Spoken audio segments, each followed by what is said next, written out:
ఈ బక్రీద్ పండుగకు సంబంధించి చాలా పెద్ద కాంట్రవర్సీస్ అనేవి మన ముందుకు వస్తున్నాయండి. అంటే మనకు అర్థం కాని విషయాలు చాలానే ఉన్నాయి అనేది బక్రీద్ పండుగను గమనిస్తే అర్థమవుతుంది. చూడండి, మొన్న మా స్నేహితురాలు మైథిలి గారు మీకు హైదరాబాదులో మలక్పేట్ దగ్గర ఒక ట్రక్కులో కొన్ని గోవులను తరలిస్తున్నారు, స్లాటర్ హౌస్కి తరలిస్తున్నారు. అంటే బక్రీద్ అకేషన్ కదా కాబట్టి మా ఫ్రెండ్ ఆవిడ ఏం చేశారు అంటే లిటరల్గా ట్రక్ మీద ఎక్కి కూర్చొని దీనిని ఒక్క అడుగు కూడా నేను ముందుకు వెళ్ళనివ్వను, మీకు అలాగ గోమాంసమే కావాలి, బీఫ్ కావాలి అనుకుంటే నన్ను తీసుకెళ్ళండి, సో నా మాంసాన్ని మీరు తీసుకెళ్ళండి అని చెప్పి నన్ను చంపి తీసుకెళ్ళండి నా ఓపెన్గా గట్టిగా అరుస్తున్నారు రోడ్డు మీద. మీకు అంతా ఇటు అటు ట్రాఫిక్ జాము. ఈవిడ తన సపోర్టర్స్కి ఫోన్లు చేస్తున్నారు. సో ఫోన్ చేసి మీరు రండి, వచ్చి దీన్ని ఆపాలి అని చెప్పి చాలా పెద్ద లెవెల్లో మీకు వైరల్గా ఆ వీడియో అనేది సర్క్యులేట్ అవుతుంది. సో మైథిలి గారి ధైర్య సాహసాలు, లిటరల్గా ట్రక్ మీద కూర్చొని ఆవిడ అంతమంది నువ్వు దిగు ముందు అని చెప్పి ఆవిడని లాగే ప్రయత్నాలు చేస్తే కూడా సమస్యే లేదు, ఈ గోవులను నేను ఇక్కడ నుంచి వెళ్ళనివ్వను, కాపాడే తీరతాను అని చెప్పి ఆవిడ కూర్చుంది. ఇమీడియట్గా మా టీం నుంచి ఫోన్ చేసి ఏమ్మా ఏం జరిగింది అంటే, ఇంకొక 14 ఏళ్ళు పనికి వచ్చే ఎద్దులను వీళ్ళు వ్యవసాయం చేయడానికి శుభ్రంగా ఎద్దులను మనం వాడుకోవచ్చండి, అలాంటిది వాటిని ఇమీడియట్గా ఇలాగ స్లాటర్ హౌసెస్కి తీసుకువెళ్ళడము ఎంతవరకు కరెక్ట్, నేనైతే ఒప్పుకోను, సమస్యే లేదని చెప్పి పక్కన ఉండే పోలీస్ స్టేషన్లో కూడా కంప్లైంట్ ఇవ్వడం జరిగింది. సో ఇదంతా మీరు గమనించారు అనుకోండి, నాకు వచ్చే ఆలోచనలు కరెక్టే, మీకు ఎద్దులు అన్నాము, గోవులు అన్నాము, కాపాడాము, చాలా గొప్ప విషయం. కానీ ఇప్పుడు బక్రీద్ పండుగ అంటేనే బలిదానం. మీకు ఇలాగా ఈ మేకలను వీళ్ళు బలి ఇస్తారు, ఇదే వీళ్ళ పండుగ. బలి ఇచ్చిన తర్వాత ఏం చేస్తారు, ఆ మాంసాన్ని 3 పార్ట్స్గా విడగొడతారు. ఒక భాగము చుట్టుపక్కల ఉండే మీ నైబర్స్ అంటే పొరుగు వాళ్ళకి మీరు ఇవ్వాలి. ఇంకొక భాగము ఎవరైతే పేదవాళ్ళు ఉన్నారో, మాంసము కొనుక్కోలేని వాళ్ళు ఎవరైతే ఉంటారో వాళ్ళకి పంచిపెట్టాలి. 3వ భాగమే మీకు వీళ్ళు కొన్నారు, ఎవరైతే మేకను కొన్నారో వాళ్ళు వండుకొని తింటారు. ఇది బక్రీద్ యొక్క సిస్టమ్. అలాంటిది చూడండి, పంజాగుట్ట వద్ద ఒక ఫేమస్ మటన్ షాప్ ఉంటుంది. మీకు ఆదివారం మీరు అటు వెళ్తున్నారనుకోండి, ఆ క్యూ మీకు ఆల్మోస్ట్ 1/2 కిలోమీటర్ దూరం ఉంటుంది, అంతలాగా వెయిట్ చేస్తారు. కానీ గాంధీ జయంతి వచ్చిందనుకోండి, ఆయన దుకాణాన్ని మూసివేస్తారు. అడిగితే ఈరోజు ఈ హింస అనేది ఉండకూడదు. మరి తక్కిన రోజులంతా కూడా ఈ వైలెన్సే కదండి, హింసే కదండి. ప్రజలు తింటున్నారు కాబట్టి అది మీ వ్యాపారము. కానీ ఆ ఒక్క రోజు మాత్రం, గాంధీ జయంతి రోజు మాత్రమే మనము అహింస గురించి మాట్లాడుతున్నామా అని చెప్పి ఎన్నో కథనాలు. మిగతా రోజులంతా కూడా ఇప్పుడు ఈ బక్రీద్ విషయంగా అదే. మీకు ఎక్కడైనా యూట్యూబ్లో ఎక్కడైనా చూడండి, ఒక మేక యొక్క ఫోటో పెట్టడము, బాబోయ్ ఇవాళ వీళ్ళు నన్ను ఇలా బలి ఇవ్వబోతున్నారు, సో నా జీవితం పట్ల వీళ్ళ ఎవరికి కూడా ఎటువంటి చింత లేదు, అంటే prevention of cruelty to animals. So ఈ సంఘాలంతా కూడా బక్రీద్ రోజున అకేషన్గా పెట్టుకొని మీకు వీళ్ళు ఎందుకు ఇలా చేస్తున్నారు, పాపము కదా, ఈ జంతువులను ఇలా బలి కొనడం పాపము కదా అని కొంతమంది అయితే చికెన్లు మటన్లు తింటూనే ఇలాంటి కామెంట్స్ పెడతారు.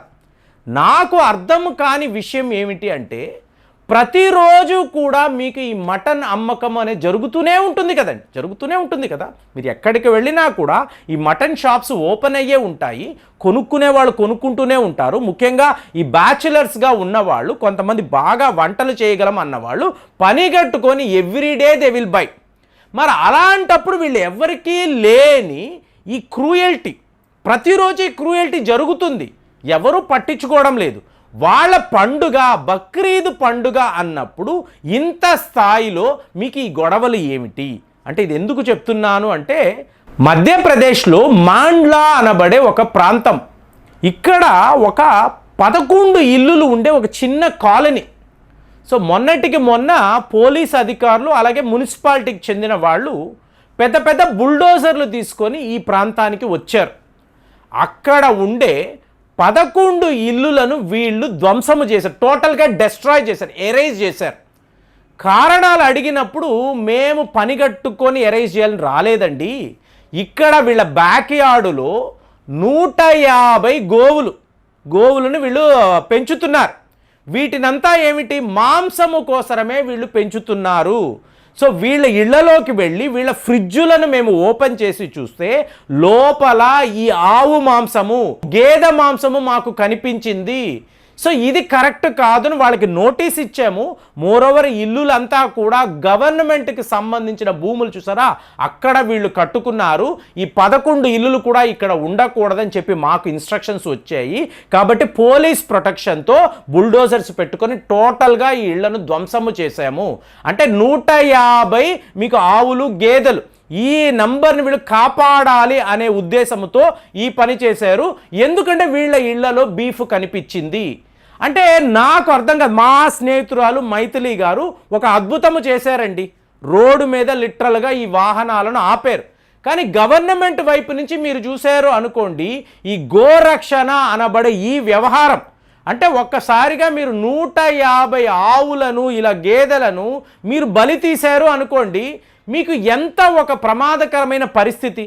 వ్యవసాయానికి పనికి వచ్చే జంతువులను మీరు తినడానికి వాడుతున్నారు అనుకోండి, ఈ ఈకో సిస్టమ్ని మీరు ఏమంటారు? కానీ ప్రభుత్వం గురించి నేను ఎందుకు మాట్లాడుతున్నాను అంటే, ఇవాళ ఒక మధ్యప్రదేశో లేదా మలకుపేట దగ్గర జరిగిన సంఘటనో ఇది కాదండి. ప్రతిరోజు కూడా ఈ ప్రాసెస్ జరుగుతూనే ఉంటుంది. అంటే మీకు ఒక మెకానిజం ఉండాలి. మెకానిజం లేకుండా ఆ టైంలో మైథిలి గారు అక్కడ ఉన్నారు కాబట్టి, ఈ వ్యవహారాన్ని చూశారు కాబట్టి ఆపాలి అని ఆవిడ ట్రక్ మీద ఎక్కి కూర్చున్నారు. ఎన్ని గొడవలైనా సరే నేనైతే ఒక్క అడుగు వెళ్ళనివ్వనని చెప్పి చాలా పెద్ద పోరాటం చేశారు. కానీ ప్రభుత్వము ఏం చేస్తుంది? అలాంటి చట్టాలు కొన్ని రాష్ట్రాల్లో లేవు, కొన్ని రాష్ట్రాల్లో ఉన్నాయి. కాబట్టి ఎవరికి తోచింది వాళ్ళు చేయడము అనేది కరెక్ట్ అంటారా, కాదంటారా? నా వరకు దీనికి ఒక పాలసీ ఉండాలండి, ఒక సిస్టమ్ ఉండాలండి. గోవును మీరు రక్షించాలి అనుకుంటే మీరు ఇలా ఆవులను మీరు స్లాటర్ హౌసెస్కి వెళ్ళనివ్వకూడదు. కఠినమైన శిక్ష విధిస్తాను అని చెప్పాలి. లేదండి ఇది వాళ్ళ ఆహారపు అలవాట్లు. మీకు ఇక్కడ కాదు కదా, మిడిల్ ఈస్ట్లో కూడా బక్రీద్ అనేది చాలా పెద్ద పండుగ కదా. అక్కడ మేకలు, ఆవులను బలి ఇవ్వడం, ఇంకా ఒంటెలను కూడా వాళ్ళు బలి ఇస్తారు. ఎందుకు? ఆ మాంసాన్ని వాళ్ళు పంచాలి. మోరోవర్ 1 year old పైనే మీకు ఈ జంతువులు ఉండాలండి. ఎటువంటి వ్యాధులు ఉండకూడదు, చాలా చాలా శుభ్రంగా ఉండాలి. అలాంటి జంతువులను మాత్రమే వీళ్ళు బలి ఇస్తారు. కానీ మీరు డేటాను చూశారు అనుకోండి, India happen to be in the 5th position అండి. 5th పొజిషన్ అంటే ఎక్కడా? ఇలాగ మీకు బీఫ్ని ఎక్స్పోర్ట్ చేయడంలో భారత్ 5వ స్థానంలో ఉంది. బ్రెజిల్, అమెరికా, మీకు ఆస్ట్రేలియా, కెనడా, తరువాత ఇండియా. ఆస్ట్రేలియాలో బీఫ్ అనేది విపరీతంగా తింటారని మనం విన్నాం, రెడ్ మీట్ అంటారు. కానీ 5th పొజిషన్లో భారత్ ఉండడము, గోవుని మనము దేవతగా కొలవడము, ఇక్కడ మనము ఎక్స్పోర్ట్స్లో 5వ పొజిషన్లో ఉన్నాము అంటే మీకు ఈ ప్రభుత్వాలు తీసుకుంటున్న నిర్ణయాలు ఏమిటి? గోమాత అంటారు. గోమాతను మీరు పరిరక్షించాలి అంటే భారత్లో బీఫ్ అనేది వాడకూడదు, టోటల్గా బ్యాన్ చెయ్యాలి అని చెప్పి మీరు భావిస్తున్నారా? మరి అక్కడ ముస్లిం సహోదరులకి ఇలాంటి పండుగలు పెద్ద పెద్ద పండుగలు, వాళ్ళకి ఎన్నో వేల సంవత్సరాల నుంచి అలవాటు ఉంది. ఇవాళ సడన్గా ఇది ఆపేయండి, కుదరదు. అలాగ 11 ఇళ్లను మేము బుల్డోజర్స్ పెట్టి ధ్వంసము చేశామని చెప్పి వాళ్ళు చెప్తే ప్రతి ఒక్క రాష్ట్రంలో ఈ పని మీరు చెయ్యగలరా? ఇది జరిగే వ్యవహారమేనా? సో మీరు ఒక్కసారి ఆలోచించండి. ఈ గోవధను ఆపాలి అంటే మీరు దేవతగా కొలిచే ఒక కౌ, దీనిని కాపాడాలి అంటే ఎలాంటి నిర్ణయాలు ప్రభుత్వాలు తీసుకోవాలి? మీకు రోడ్ల మీద గొడవలు పడ్డారు, ఓకే ఫైన్. ఇలాగ బుల్డోజర్స్ వాడారు, ఓకే ఫైన్. కానీ ప్రభుత్వం యొక్క ఆలోచన విధానము, వీళ్ళ పాలసీ ఎలా ఉండాలి, ముఖ్యంగా ఎక్స్పోర్ట్ పాలసీ ఎలా ఉండాలి, ఇది చాలా పెద్ద వ్యవహారం అండి. ఎందుకంటే మతాలు, వాళ్లకు సంబంధించిన పండుగలు, వాళ్ళ ఆహారపు అలవాట్లు, ఇదంతా కూడా చాలా క్రిటికల్గా మనము గమనించాలి, అనలైజ్ చేయాలి. మరి మీరు చెప్పండి, ఈ గోవధను ఆపాలి అంటే ఏం చెయ్యాలి? కామెంట్స్లో రాయండి. మళ్ళీ వచ్చే వీడియోలో కలుద్దాం. జై హింద్.